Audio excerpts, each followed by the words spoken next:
ஆண்டவரும் இரட்சகருமாகிய இயேசு கிறிஸ்துவின் நாமத்தில் வாழ்த்துக்கள்.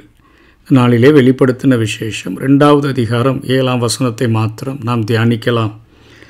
7 சபைகளுக்கு இயேசு கிறிஸ்து பரிசுத்த ஆவியானவர் மூலமாக யோவானுக்கு கொடுத்த அந்த செய்திகளை நாம் தியானிப்பதற்கு முன்பாக, ஒவ்வொரு சபைகளின் முடிவிலும் ஜெயம் கொள்ளுகிறவன் எவனோ அவனுக்கு இந்தந்த ஆசீர்வாதங்களை நான் கொடுப்பேன் என்று வாக்குறுதி கொடுத்திருக்கிறபடியினாலே அந்த ஜெயம் கொள்ளுகிறவர்கள் யார் என்பதை முதலிலே நாம் கற்றுக்கொள்ளப் போகிறோம். இந்த 7வது வசனத்திலே ஆவியானவர் சபைகளுக்கு சொல்லுகிறதை காதுள்ளவன் கேட்க கடவன். ஜெயம் கொள்ளுகிறவன் எவனோ அவனுக்கு தேவனுடைய பரதீசின் மத்தியில் இருக்கிற ஜீவ விருட்சத்தின் கனியை புசிக்க கொடுப்பேன் என்று எழுது. இந்த ஜெயம் கொள்ளுகிறவன் என்கிற வார்த்தையானது நிக்கான் என்கிற கிரேக்க மொழியிலிருந்து மொழிபெயர்க்கப்பட்டுள்ளது.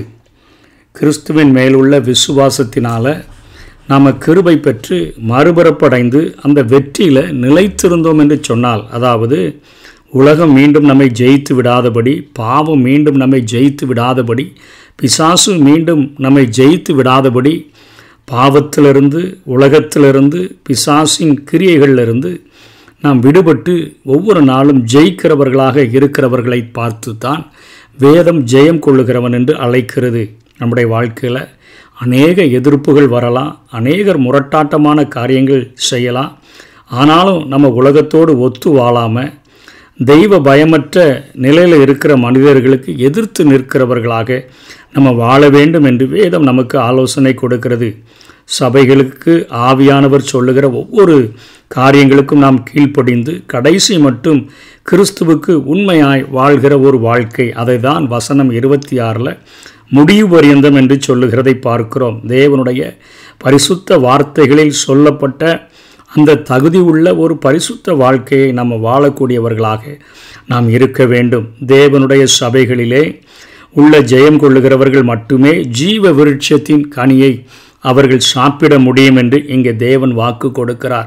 ஜெயங்கொள்ளுகிறவர்களுக்கு ஜீவ விருட்சத்தின் கனியை கொடுப்பேன் என்று சொல்லுகிறார்.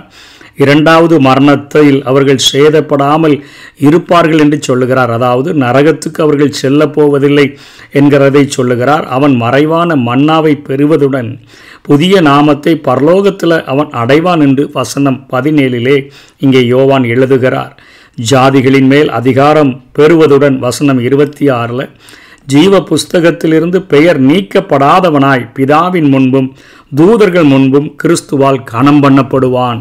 இப்படிப்பட்ட ஆசீர்வாதங்கள் ஜெயம் கொள்ளுகிறவனுக்கு கிடைக்கும் என்று அவர் எழுதுகிறதை பார்க்கிறோம். அதனைத் தொடர்ந்து தேவனோடு அவரது ஆலயத்தில் அவன் வசித்து தேவனுடைய நாமத்தையும் கிறிஸ்துவின் நாமத்தையும் புதிய எருசலேமின் நாமத்தையும் தரிப்பான் என்று 3வது அதிகாரம் 12வது வசனத்தில் யோவான் எழுதுகிறார். கிறிஸ்துவுடன் சிங்காசனத்தில் உட்கார்வான் என்று 3வது அதிகாரம் 2ஆம் வசனத்திலும் என்றென்றும் தேவனுடைய பிள்ளையாக அவன் இருப்பான் என்று சொல்லி 21வது அதிகாரம் 7ஆம் வசனத்திலும் யோவான் வெளிப்படுத்துகிறார். ஜெயங்கொள்ளுபவனின் வெற்றியின் ரகசியம் எப்படி இருக்குதுன்னு சொன்னால், அவன் எப்படி வெற்றி பெற்றவனாய் வாழ முடியும் என்று சொன்னால், இயேசுவின் தியாக மரணத்தை ஒவ்வொரு நாளும் தன்னுடைய கண்களுக்கு முன்பாக கொண்டு வரக்கூடியவனாக இருப்பான்.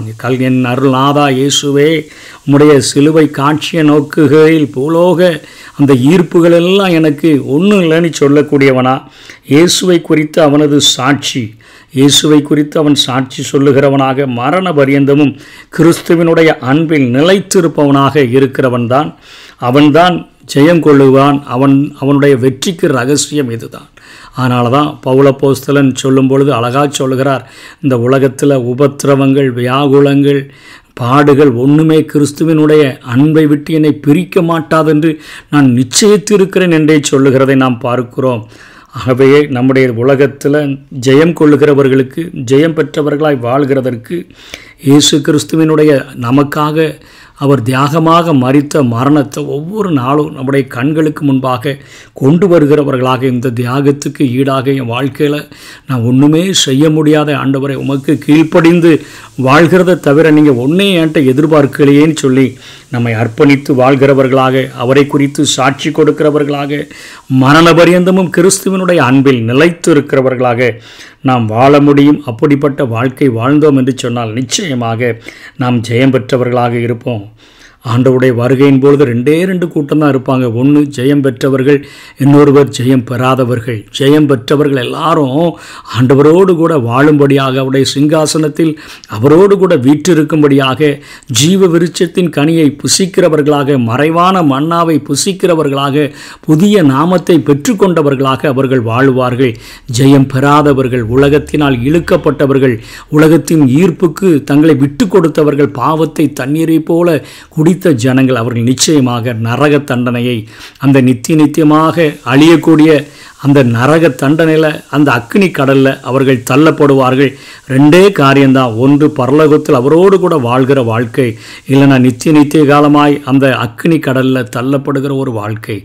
ஆண்டவருடைய சத்தியங்களுக்கு கீழ்ப்படிந்து ஜெயம் கொள்ளுகிறவர்களாக இந்த உலகத்தில் உள்ள பாவத்தை, இந்த உலகத்தில் உள்ள ஈர்ப்பை, இந்த உலகத்தின் எல்லாவித ஆசாபாசங்களை பிசாசை ஜெயித்து வாழுவோம். கர்த்தர் தாமே நம்மை ஆசீர்வதிப்பாராக. ஆமேன்.